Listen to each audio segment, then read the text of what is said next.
ભાઈ 18 વર્ષમાં ના તૂટ્યા હોય એવા રેકોર્ડ જો સામેવાળી ટીમો આવીને તોડી રહી છે તો ધેટ મીન્સ કે you are doing something wrong. Chennai super kings is done and dusted. Finally Rajasthan royals પછી ચેન્નઈ સુપર કિંગ્સની ટીમ પણ આઈપીએલ 2025 માંથી વર્ચ્યુઅલી બહાર ફેંકાઈ ગઈ છે. ભાઈ આઈપીએલના 18 વર્ષના ઇતિહાસમાં હૈદરાબાદની ટીમે પહેલીવાર સીએસકેને તેમના જ હોમ ગ્રાઉન્ડ એટલે કે ચેપોકમાં હરાવી દીધું છે. પોઈન્ટ ટેબલમાં શું ઉપર નીચે થયું છે? ગુજરાત ટાઇટન્સ હજુ પણ ટોપ ઉપર જ બેઠી છે. આજે સાંજે કોલકાતા અને પંજાબ વચ્ચે જોરદાર મેચ રમાવાની છે. એક હાર અને કોલકાતાની ટીમ પણ ઓલમોસ્ટ આઈપીએલમાંથી બહાર ફેંકાઈ શકે છે. તો બીજી બાજુ પંજાબની ટીમ માટે પણ આ મેચ જીતવી ખૂબ જ જરૂરી બની જવાની છે. કરીશું આ બંને મેચોની વાત આ વિડીયોમાં. પણ એની પહેલા જો તમે હજુ સુધી આ ચેનલને સબસ્ક્રાઇબ નથી કર્યું તો ભાઈ અત્યારે નીચે આપેલા લાલ બટન ઉપર ક્લિક કરીને સબસ્ક્રાઇબ કરી દેજો. કારણ કે હું આઈપીએલને લગતા આ જ પ્રકારના ઇન્ટરેસ્ટિંગ વિડીયોઝ આપણી ગુજરાતી ભાષામાં રેગ્યુલરલી બનાવતો હોઉં છું. આઈપીએલની સુપરફાસ્ટ અપડેટ, ફેન્ટેસીને લગતા ગીવઅવેઝ અને બધી જ મેચોની લાઈવ અપડેટ માટે ભૂલ્યા વગર આપણી ટેલિગ્રામ ચેનલ પણ ખાસ જોઈન કરી લેજો. નીચે ડિસ્ક્રિપ્શન બોક્સમાં મેં એની લિંક આપેલી છે. હેલો ફ્રેન્ડ્સ, તમે જોઈ રહ્યા છો આઈપીએલની વાતો વિથ ઈશાન જોશી. કેમ છો ભાઈ? મજામાં? ભાઈ સીએસકે ના ફેન હશો તો ઓફકોર્સ મજામાં નહીં હો. ફરી એક વખત સીએસકે ની મેચ અને ફરી એક વખત સીએસકે ની હાર. 9 માંથી 7 મેચો હારીને ચેન્નઈ સુપર કિંગ્સની ટીમ આઈપીએલ 2025 માંથી બહાર ફેંકાઈ ગઈ છે. ભાઈ જે ટીમ આવે છે હરાઈને જતી રહે છે. એટલે ડેફિનેટલી આ એ ચેન્નઈ સુપર કિંગ્સ નથી કે જે 5 ટાઈમ ચેમ્પિયન છે. પણ ખેર આ વખતની સિઝનમાં તો આપણને કંઈક આવું જ પરફોર્મન્સ જોવા મળ્યું છે યેલો આર્મી તરફથી. અને હૈદરાબાદની ટીમને પ્લેઓફમાં પહોંચવું હશે તો હવે કેટલી મેચો જીતવી પડશે એની વાત કરીએ. એની પહેલા આજે સાંજે રમાનારી જોરદાર મેચની વાત કરી લઈએ.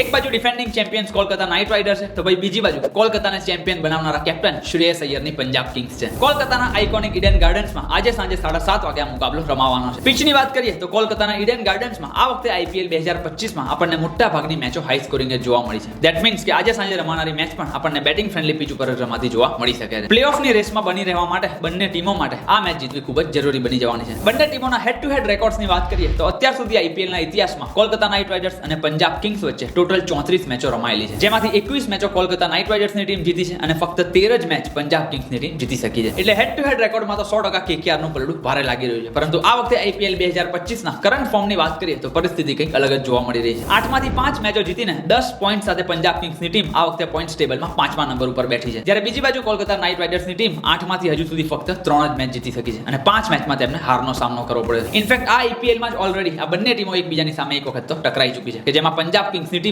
111 જ રન કર્યા હોવા છતાં કોલકાતાની સામે આ ટાર્ગેટને ડિફેન્ડ કરી લીધો હતો. યાદ છે ને યુઝીભાઈનો સ્પેલ? કોલકાતાની ટીમને 100 રન પણ ન કરવા દીધા હતા. એટલે કેકેઆરની ટીમ પણ એ મેચનો બદલો લેવા માટે 100% પોતાના હોમ ગ્રાઉન્ડમાં ઉતરવાની છે. જે પણ ટીમ આ મેચ હારશે એના માટે પ્લેઓફમાં પહોંચવાનું વધારે અઘરું થઈ જવાનું છે. અને કદાચ કોલકાતા માટે તો જો કદાચ તેઓ આ મેચ હારી ગયા તો પછી તેમને બાકીની બધી મેચો જીતવી પડવાની છે. એટલે કોલકાતા નાઇટ રાઇડર્સ માટે આ મેચ જીતવી ખૂબ જ જરૂરી થઈ જવાની છે. ટીમ કોમ્બિનેશન અને પ્લેઇંગ 11 ની વાત કરીએ તો ભાઈ કોલકાતા નાઇટ રાઇડર્સની ટીમનો સૌથી મોટો માથાનો દુખાવો છે તેમના ઓપનર્સનું ફોર્મ. લાસ્ટ મેચમાં જેમ ગુજરાત ટાઇટન્સની સામે આપણે જોયું હતું એમ ગુરબાઝ તો સસ્તામાં આઉટ થઈ ગયા હતા, પરંતુ સુનિલ નારાયણ પણ કન્સિસ્ટન્ટલી સારું પરફોર્મ કરતા આપણને જોવા નથી મળ્યા. ત્યારબાદ મિડલ ઓર્ડરમાં કેપ્ટન અજિંક્ય રહાણે, રિંકુ સિંહ, વેંકટેશ અય્યર, રમનદીપ સિંહ અને એન્ડ્રે રસેલ જેવા મોટા નામ તો છે, પરંતુ આ બધા જ પ્લેયર્સનો અત્યાર સુધી કોઈ આપણને એવો ફિક્સ રોલ જોવા નથી મળ્યો. ક્યારેક રિંકુ સિંહ ઉપર આવી જાય છે તો ક્યારેક અંકરીશ રઘુવંશીને છેક 7મા નંબર ઉપર બેટિંગ કરવાનો મોકો મળે છે, તો ક્યારેક તો રમનદીપ સિંહને પણ બેટિંગ ઓર્ડરમાં ઉપર મોકલી દેવામાં આવે. અને કદાચ આ જ ઉથલપાથલના લીધે કોલકાતા નાઇટ રાઇડર્સની ટીમમાં સુપરસ્ટાર પ્લેયર તો છે, પરંતુ અત્યાર સુધી આપણને તેમનું કન્સિસ્ટન્ટલી સારું પરફોર્મન્સ જોવા નથી મળ્યું. બોલિંગ ડિપાર્ટમેન્ટમાં આપણને વરુણ ચક્રવર્તી, હર્ષિત રાણા અને વૈભવ અરોરાનું સારું પરફોર્મન્સ જોવા મળ્યું છે. બની શકે કદાચ આજની મેચમાં કોલકાતાની ટીમ મોઇન અલીને પણ એઝ અ ઇમ્પેક્ટ પ્લેયર તરીકે રમાડી શકે છે. બીજી બાજુ પંજાબ કિંગ્સની વાત કરીએ તો તેમના ઓપનર્સ તો સારી શરૂઆત કરે છે, પરંતુ ત્યારબાદ જો કેપ્ટન શ્રેયસ અય્યર અને મિડલ ઓર્ડર સસ્તામાં આઉટ થઈ જાય તો આખી મેચ બગડી જાય છે. એમાં પણ ખાસ કરીને મિડલ ઓર્ડરમાં ગ્લેન મેક્સવેલ અને માર્કસ સ્ટોઇનિસનું ફોર્મ ખરેખર ચિંતાજનક બાબત છે. પ્લેઇંગ 11 ની વાત કરીએ તો ઓપનિંગમાં પ્રભસિમરન સિંહ સાથે પ્રિયાંશ આર્યા, ત્યારબાદ કેપ્ટન શ્રેયસ અય્યર, જોશ ઇંગ્લિશ, નિહાલ વાઢેરા, શશાંક સિંહ અને માર્કસ સ્ટોઇનિસ. અને બોલિંગ ડિપાર્ટમેન્ટમાં આપણને યુઝવેન્દ્ર ચહલ, અર્શદીપ સિંહ, બાર્ટલેટ, માર્કો જેન્સન અને હરપ્રીત બ્રાર રમતા જોવા મળી શકે છે. તો વન્સ અગેન જો પંજાબ કિંગ્સની ટીમને આ મેચ જીતવી હશે તો તેમના મિડલ ઓર્ડરને સારું પરફોર્મ કરવું પડશે, કારણ કે સામે કોલકાતાના ઈડન ગાર્ડનમાં કોલકાતાની ટીમ તરફથી મિડલ ઓવર્સમાં તમને સુનિલ નારાયણ અને વરુણ ચક્રવર્તી બોલિંગ કરતા જોવા મળવાના છે. કેકેઆર અને પંજાબ કિંગ્સ વચ્ચેની મેચ માટે મારી વિઝન 11 ની ટીમ કંઈક આવી જોવા મળી રહી છે. કેપ્ટન વાઇસ કેપ્ટન કોણ છે અને ફાઇનલ ટીમ કઈ છે એ ટોસ પડ્યા પછી હું આપણી ટેલિગ્રામ ચેનલમાં મૂકી દેતો હોઉં છું, તો ભૂલ્યા વગર આપણી ટેલિગ્રામ ચેનલ ખાસ જોઈન કરી લેજો. જો તમે પણ હજુ સુધી વિઝન 11 એપ્લિકેશન ડાઉનલોડ નથી કરી તો ભાઈ બધા જ નવા યુઝર્સ માટે એક જોરદાર ઓફર ચાલી રહી છે. ફક્ત 1 જ રૂપિયામાં તમે 2 કરોડનું મેગા કોન્ટેસ્ટ જોઈન કરી શકવાના છો.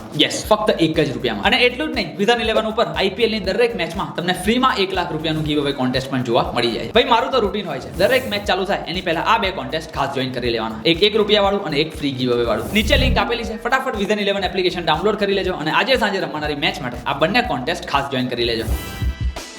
હવે જો ગઈકાલે રમાયેલી મેચની વાત કરીએ તો હૈદરાબાદ સામે મળેલી હાર બાદ ચેન્નઈ સુપર કિંગ્સનું IPL 2025 જીતવાનું સપનું જ રહી જવાનું છે. યસ, ફાઇનલી રાજસ્થાન રોયલ્સ પછી CSK ની ટીમ બીજી એવી ટીમ બની ગઈ છે કે જે IPL 2025 ની બહાર ફેંકાઈ ગઈ છે. ભાઈ 15 વર્ષોમાં જે રેકોર્ડ્સ નથી તૂટ્યા એ બધા પણ આ વખતે CSK ની સામે તૂટી રહ્યા છે. પહેલા RCB ની ટીમ 17 વર્ષ પછી CSK ને તેમના હોમ ગ્રાઉન્ડમાં હરાઈ ગઈ. પછી દિલ્હી કેપિટલ્સ ની ટીમે પણ 15 વર્ષ બાદ આ રેકોર્ડ તોડ્યો અને હવે હૈદરાબાદની ટીમે તો IPL ના 18 વર્ષના ઇતિહાસમાં પહેલીવાર CSK ની ટીમને તેમના જ હોમ ગ્રાઉન્ડમાં હરાવી દીધું છે. એટલે ભાઈ જે પેલો CSK નો ગઢ કહેવાતો હતો, CSK નો કિલ્લો કહેવાતો હતો, એ આ વખતે IPL 2025 માં તો ધ્વસ્ત થઈ ગયો છે. જે પણ ટીમ આવે છે એ CSK ને તેમના જ હોમ ગ્રાઉન્ડમાં હરાવી દે છે. મેચની વાત કરીએ તો હૈદરાબાદની ટીમે ટોસ જીતીને પહેલા બોલિંગ કરવાનો નિર્ણય કર્યો હતો. CSK ની ટીમ આ વખતે કમ્પ્લીટલી યંગ ટોપ ઓર્ડર સાથે રમવા માટે ઉતરી હતી. પરંતુ ભાઈ મોહમ્મદ શામીના એક્સપિરિયન્સ સામે CSK ના ઓપનિંગ બેટ્સમેન પહેલા જ બોલ ઉપર આઉટ થઈ ગયા હતા. ત્રીજા નંબર ઉપર આવેલા સેમ કરન પણ ફક્ત 9 જ રન કરીને આઉટ થઈ જાય છે. પરંતુ ભાઈ બીજી બાજુ યંગ 17 જ વર્ષના આયુષ માત્રે ફરી એક વખત સતત બીજી મેચમાં જોરદાર ઇનિંગ રમીને બધાને ઇમ્પ્રેસ કરી દે. 6 ચોગ્ગા સાથે આયુષ માત્રે 30 રન ફટકારી દે. ભાઈ CSK માટે સૌથી મોટું પોઝિટિવ તો આ સીઝનમાં આયુષ માત્રે જ રહેવાના છે કે જે આવનારા ઘણા બધા વર્ષોમાં આપણને CSK તરફથી જોરદાર ધમાલ કરતા જોવા મળવાના છે. આયુષ માત્રેના આઉટ થતાની સાથે ફરી એક વખત CSK ની ટીમ પાવર પ્લેની અંદર જ પોતાની 3 વિકેટો ગુમાવી દે. જો કે ત્યારબાદ CSK તરફથી પોતાની પહેલી મેચ રમી રહેલા ડેવોલ્ડ બ્રેવિસ તરફથી પણ આપણને જોરદાર કાઉન્ટર અટેક જોવા મળે છે.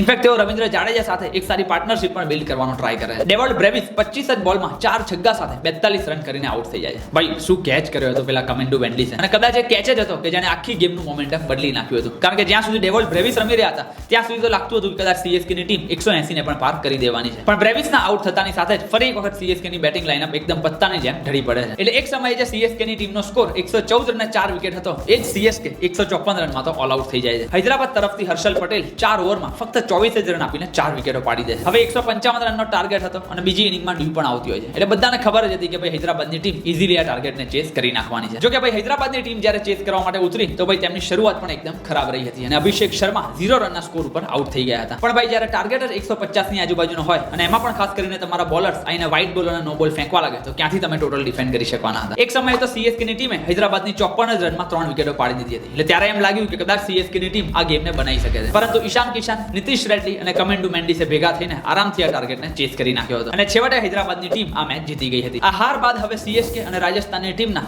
9 મેચમાં ટોટલ 4 પોઈન્ટ જ થયા છે. ધેટ મીન્સ કે હવે તેઓ બાકીની બધી મેચો જીતી જશે તો પણ તેમનું ટોટલ 14 પોઈન્ટ સુધી થવાનું છે. ભાઈ પોઈન્ટ્સ ટેબલમાં ઉપરની ટીમો ઓલરેડી 12 અને 10 પોઈન્ટ સુધી તો પહોંચી ગઈ છે. એટલે 14 પોઈન્ટે ક્વોલિફાય થાય એવું તો બિલકુલ શક્ય જ નથી. ધેટ ક્લિયરલી મીન્સ કે IPL 2025 માં રાજસ્થાન રોયલ્સ અને CSK નું આ ટ્રોફી જીતવાનું સપનું જ રહી જવાનું છે. હવે CSK ની જો સૌથી ખાસ વાત કરીએ તો ભાઈ ઓફકોર્સ મેચ તો હારી ગયા છે અને સીઝન પણ લગભગ પૂરી થઈ ગઈ છે. પરંતુ IPL 2025 માં CSK ના સૌથી મોટા પોઝિટિવ્સ ની વાત કરીએ તો બેટિંગમાં આયુષ માત્રે અને ડેવોલ્ડ બ્રેવિસ રહેવાના છે. ભાઈ આવા ઇન્ટેન્ટ સાથે રમશો તો જ તો તમે 180 થી ઉપર સ્કોર કરી શકવાના છે. અને કદાચ આ જ CSK નો IPL 2025 માં સૌથી મોટો પ્રોબ્લેમ રહ્યો છે કે મિડલ ઓર્ડરના એક પણ બેટ્સમેન જોરદાર ઇન્ટેન્ટ થી રમ્યા જ નથી. પછી ભલે શિવમ દુબે હોય, વિજય શંકર હોય, દીપક હુડ્ડા હોય કે પછી રવિન્દ્ર જાડેજા. એટલે મૂવિંગ ફર્ધર IPL 2026 માં CSK ની ટીમના ટોપ ઓર્ડર અને મિડલ ઓર્ડરને એ ટ્રાય કરવો પડશે કે તેમના બધા જ બેટ્સમેન એટલીસ્ટ થોડું ઇન્ટેન્ટ થી રમે. બોલિંગ ની વાત કરીએ તો એમાં નૂર અહેમદ, ખલીલ અહેમદ અને અંશુલ કંબોજ આ 3 બોલર્સ જ એવા રહ્યા છે કે જેમના તરફથી આપણને ઇમ્પેક્ટફુલ પરફોર્મન્સ જોવા મળ્યું છે. બાકી રવિચંદ્રન અશ્વિન અને ખાસ કરીને પથી રાણા આખી સીઝનમાં એકદમ ડિસઅપોઇન્ટિંગ રહ્યા છે. ખેર હવે આ સીઝનમાં તો પ્લેઓફમાં નથી પહોંચી શકવાના. એટલે જે પણ તૈયારીઓ કરવાની છે એ બધી IPL 2026 માટે જ કરવાની છે. તમારું શું કેવું છે આ બાબતે? CSK ની ટીમમાં કયા ફેરફાર થવા જોઈએ એમને નીચે કોમેન્ટમાં લખીને ખાસ જણાવજો. બાકી ફરી એક વખત જો પોઈન્ટ્સ ટેબલની વાત કરીએ તો ગુજરાત ટાઇટન્સ પહેલા નંબર ઉપર છે, દિલ્હી કેપિટલ્સની ટીમ બીજા નંબર ઉપર છે અને RCB ની ટીમ અત્યારે ત્રીજા નંબર ઉપર છે. જો કે આ ત્રણેય ટીમો 12 પોઈન્ટ ઉપર છે. એટલે આગળ જતા એક પણ મેચ જો કોઈ પણ ટીમ હારે છે તો પછી ઉપર નીચે થતા વાર નથી લાગવાની. બસ તો that's it for this particular video. જો તમને વિડિયો ગમ્યો હોય તો પ્લીઝ એને લાઈક કરી દેજો અને તમારા